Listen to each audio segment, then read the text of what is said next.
మాతో మనందరినీ నవ్వించడానికి వచ్చేస్తున్నారు చమ్మక్ చంద్ర along with his teams. Let's welcome them.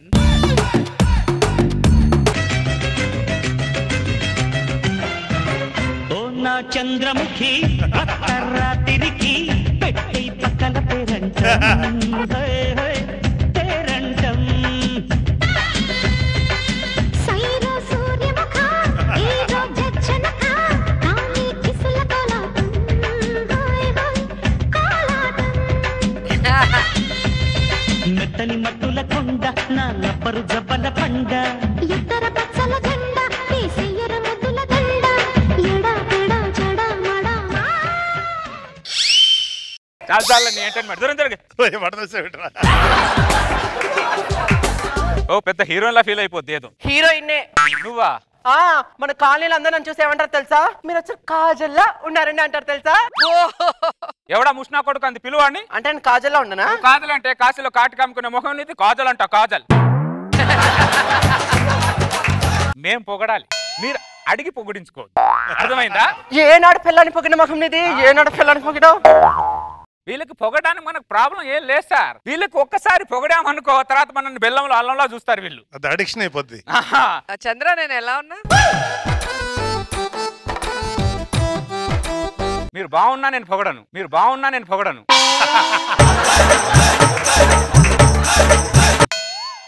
ఆహా మన 10 సంవత్సరాల కాపురంలో కాఫీ ఫస్ట్ టైం బాగా పెట్టావే కప్పేతో మానట్టుంది ఒక్క నిమిషం ఈ కప్పు నాది ఈ కప్పు నీది స్పెషల్ కాఫీ మాకు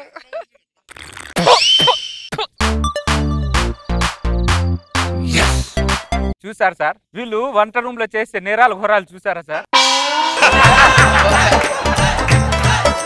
చెంచాడు నీళ్ళతో కాఫీ ఇస్తేనే మీరు మా మాట వినట్లేదు గట్టి పాలతో కాఫీ ఇచ్చామనుకో ఇక మీరు చల్మోహన్ రంగా అంటారు మాకు తెలియదేంటి మీ మగాళ్ళ పరిస్థితి ఆ సోఫా మీద తీసుకొని అనుకో వీడు అల్లంలో బెల్లం గాడంటే ఎప్పుడు ఫోన్ లోనే ఉంటాడా బయట ప్రపంచంలో ఉండడాడు వాడికి ఏమో తోడలేదు ఆడుకుందామంటే అందుకే ఫోన్ లో ఆడుకుంటున్నాడు ఏమండి వాడి తోడు కోసమైనా మనం ఒక పాపను బాబును కందామండి పిల్లల్ని కనడం సినిమా చూసినంత ఈజీ పెంచి పెద్ద చేయడం సినిమా తీసినంత కష్టమే అయినా 9 నెలలు మోసేది నేను కదా అవును దాని తర్వాత జీవితంతో వాడిని మోయలేక మేము ఇలా అయిపోతాము లోపల రండి కొద్దిగా మాట్లాడాలి మీతో ఎక్కడ గదిలేకి అది పెద్ద పద్మవ్యూహం దాంట్లో ఇరుక్కుంటే బయటకు వస్తామేంటి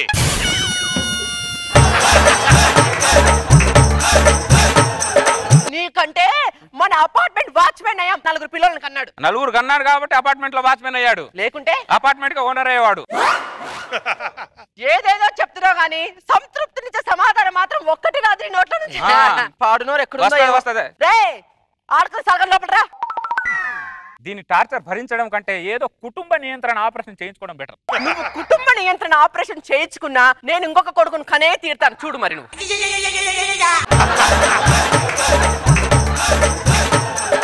ఇంకో కొడుకుని కనాలనే ధ్యాసలో ఏం మాట్లాడుతున్నా అర్థం అవట్లేదు నేను కుటుంబ నియంత్రణ ఆపరేషన్ చేసుకుని ఇంకో పిల్లలు ఎలా కంటావే కొడుకుని కనాలంటే ఈ ఒక్కటే దారి కాదు ప్రపంచంలో చాలా దారులు ఉన్నాయి ఏంటి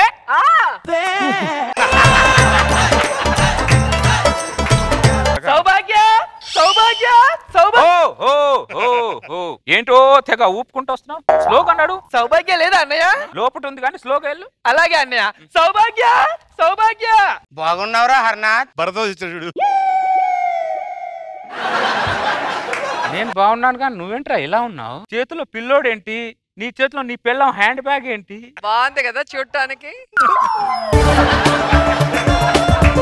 పెళ్లికి ముందు ఆకాశంలో రాకెట్ లాగా ఎక్కడెక్కడో తిరిగివ్వండి పెళ్ళైన తర్వాత బాత్రూమ్ లో బకెట్ లాగా ఒక చెట్టు ఉండిపోయాను రా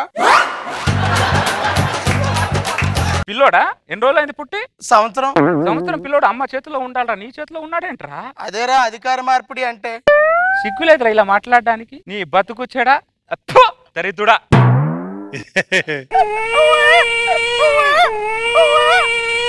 చెవులు దొబ్బాయా పిల్లోడు ఏడుస్తున్నాడుగా పాలు పట్టాలని తెలీదా పడతాను అరే హర్నాథ్ ఈ బ్యాగ్ లో పాల డబ్బా ఉంది కదా తీసివరా రే పిల్లోడు ఏడుస్తున్నారు రారా ఇలా తయారైపోయావేంట్రా నువ్వు పాలు కూడా నువ్వే పడుతున్నావా థ్యాంక్స్ రా అవునరా ఆమె తాగుతావమ్మా మా అమ్మ దగ్గరికి వెళ్తావా దరిద్రుడు మామ దగ్గర అంతా పగిలిపోతామనుకుంటున్నావా దరిద్రుడా? దరిద్రుడు ఇలాంటి బతకడం కూడా చచ్చిపోవడం బెటర్ కదరా. చాలా సార్లే చచ్చిపోవాలనుకున్నాను రా, కానీ చంటిగాడి కోసం బతుకున్నాను రా. వెళ్దామా? అలాగేనే. ఈ ఊపు మాత్రం దీంది అలాగే ఉంది, ఎక్కడ ఊపు తగ్గట్లేదు దీంది. రోజా గారు హ్యాపీగా వాడిని చూసిన తర్వాత అసలు ఎంత చక్కగా ఉంది, పెళ్ళం హ్యాండ్ బ్యాగ్ చేతిలో బాబుతో. మీ కళ్ళు చల్లబడ్డాయిగా చాలా. కానీ ఒక్కటి మాత్రం గుర్తు పెట్టుకోండి, ఏంటి? నేను బతకుండగా ఇలాంటి వైరస్ ఫామ్ అవ్వకుండా చూస్తాను, అది గుర్తు పెట్టుకోండి. చూస్తావు అలాంటిది కనుక నీకు పెళ్ళామా ఏంటో అప్పుడు తెలిసేది నీకు. అలాంటి పిల్లం నాకు ఉండి ఉంటే గుండు గురించి గుడి ముందు కూర్చోబెట్టేవాడిని నేను. నేను ఈ పక్కనున్నాను కాబట్టి నా విలువ తెలియట్లేదు నీకు, నేను పోయిన తర్వాత తెలుస్తుంది నా విలువ నీకు. నువ్వు అలా పో, ఇలా 100 మందికి భోజనాలు పెట్టకపోతే చూడండి నీ బెల్లంలో అలా. నువ్వు పోతా అని లోపలికి పోతావంటే నేను ఎందుకు పోతా? నాకేం అవసరం, ఇది నా ఇల్లు. ఇది బెల్లంలో అల్లం వీళ్ళు పనులు. రకరకాల బెల్లంలో తయారు, ఎంత మందిని మార్చాలో ఏం చేయాలో ఏమి అర్థం అవట్లేదు. లక్ష్మి, ఇక్కడ టూలెట్ బోర్డు ఉంది, వెళ్ళి అడుగుదామా? దానికి కూడా నన్ను అడగాలా? నేను ఏం చేస్తున్నావు చూస్తున్నావుగా, నేను పాలిష్ చేసుకుంటున్నాను. డిస్టర్బ్ చేయడం అవసరమా ఇప్పుడు? నిన్ను అడగకుండా ఏదన్నా చేశానా లక్ష్మి? అబ్బో, అన్ని నన్ను అడిగే చేస్తున్నాడు మా వీడు. ఇల్లు అద్దెకి ఏమన్నా ఉందా? ఉంది, 10,000 రెంట్. తగ్గుతుందేమో అడగవేంటి, నమ్ముతున్నావు? ఏమన్నా రెంట్ తగ్గుద్దా సార్? తగ్గుతుంది కానీ ఒక కండిషన్. ఏంటో కండిషన్ కనుక్కో. ఏంటి సార్ ఆ కండిషను? నేను రెంట్ తగ్గించాలంటే నీ పెళ్ళాన్ని నువ్వు కొట్టాలరా. సాడిస్ట్. ఒక చంప దెబ్బకి 100 రూపాయలు తగ్గిస్తా. కొట్టమని చెప్తున్నాను కదా, కనీసం 10 దెబ్బలైనా కొడితే 1000 రూపాయలు రెంట్ అయినా తగ్గుతుంది. కొట్టు. ఏం కొట్టావురా నువ్వు? పైసా కూడా తగ్గదు దీనికి. ఎలా కొట్టాలి నేను చూపిస్తాను రా. ఎలా కొట్టాలంటే అది అలా కొట్టు. అలా కొట్టాడికి ఇంట్లో అన్నం ఉండదు. నీ పెళ్ళం అబ్బా అంటే 100 తగ్గిస్తా దెబ్బకి. అలా చూస్తావేంటి, కొట్టమని చెప్పాడు కదా, కొట్టు. అబ్బా అబ్బా అబ్బా. రాయ్, నిజంగా కొట్టి చంపుతావేంట్రా? నువ్వేం చేస్తున్నావు నీకు తెలుస్తుందా? అబ్బా, నిజంగా కొట్టి చంపేలా ఉన్నాడు వీడు.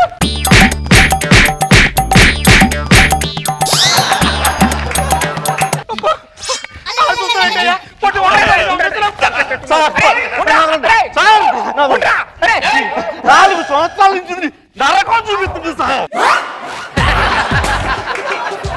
వాళ్ళ రంగుకున్న విలువ ఒకటి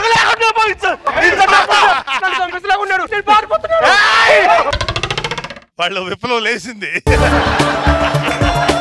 చంద్ర ఇప్పుడు ఫ్రీగా ఇల్లు రాసిచ్చేయాలి, అంత కొట్టాడు. రాసిస్తాను, వీణ ప్రతివాడి ఇలా అంటే నా ఇల్లే రాసిస్తాను అందరికి. ఇక నుంచి రోజు నీ పెళ్ళాన్ని ఇలాగే వేటాడుతుండాలి. నీ పెళ్ళం జింక అయితే నువ్వు పులి. నీకు ధైర్యం కావాలన్నప్పుడు నన్ను తలుచుకో, నీ పెళ్ళం ఉన్న అల్లం. అప్పుడప్పుడు నువ్వు మగాడను మర్చిపోతే నేషనల్ జియోగ్రఫీ చూస్తూ ఉండు. మగవాళ్ళని రక్షిస్తాయికి వచ్చిన బాలుడన్నా, నువ్వు వీరుడివి. లాల్ సలాం. అలా అన్నాడు వంగకు నీ బెల్లంలో నా అల్లం. కొట్టించాడు ముగ్గురు చేత. పాపం వాడు మగాడన్న సంగతి మర్చిపోయాడే. మగాడ గుర్తుకొచ్చింది వాడికి. గుర్తించాల్సింది మాత్రం గుర్తించావు నువ్వు. అయినా పక్కింట్లో ఫంక్షన్ ఉంది, నేను నైట్ లేట్ గా వస్తా, ఇల్లు జాగ్రత్త. సర్లే, నువ్వు పోతేనే 10 నిమిషాలు ప్రశాంతంగా ఉంటా. పో అటే జావు. ఫంక్షన్లు ఉంటే చాలు, పిలవకుండా వెళ్ళిపోతాను. వచ్చారా బెల్లంలో అల్లం లాగా? ఇంకా రాలేదేమో అనుకున్నా. మా కూతురేదో అల్లుడు ఇంట్లో లేనట్టున్నది. ఫంక్షన్ కి వెళ్ళింది. చాలా అలసిపోయినాం, ఇంట్లోకి పోయి రెస్ట్ తీసుకుంటాం. పడుకోండి. ఇది ఏసీ ఉంది బెడ్రూమ్ లో, పడుకోండి. మా అల్లుడు మంచోడు.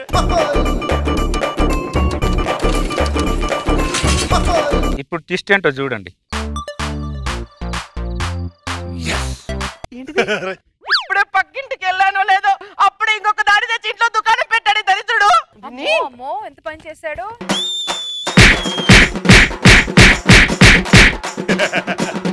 ఎప్పటి నుంచో చూస్తున్నాను, వీడిని పెళ్లి చేసుకున్నప్పటి నుంచి. అప్పుడే నేను బోర్ కొట్టేసాను వీడికి. ఎప్పుడొచ్చా?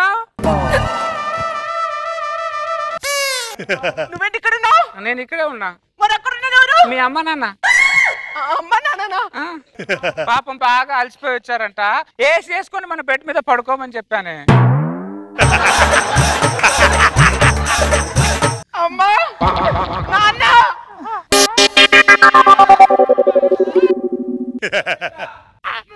ఎప్పుడొచ్చారండి అమ్మా నాన్నగారు?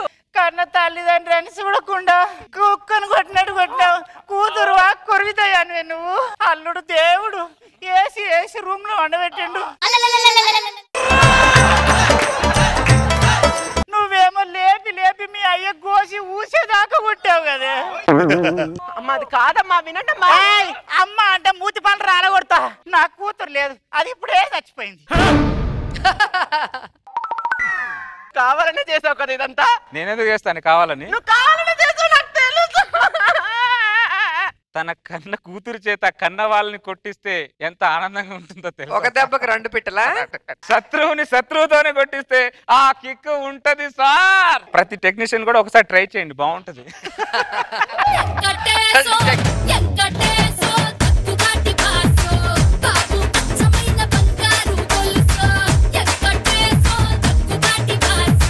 రోజా గారు టూ మచ్ కదా ఇది. వీధికి ఒకడు ఉంటే చాలు. ఏంటి ఇలా కంకణం కట్టుకున్నావు ఏంటి చంద్ర? ఫ్యామిలీ డ్రామా మళ్ళీ స్టార్ట్ చేసావు చంద్ర. మేడం చాలా బాగుంది. నాగబాబు సార్ ఎలా ఉంది స్కిట్ సార్? అంత బాధపడుతున్నావు. బాగుంది చంద్ర, బాగా ఎంటైన్ చేసావు. నారాయణ స్వామికి ఆ ఉధృతమైన కోపం వచ్చి తిరిగి కొట్టడంలో ఇక కొట్టే కొద్దీ అతనిలో గతం అంతా గుర్తొచ్చింది. Good, nice Git.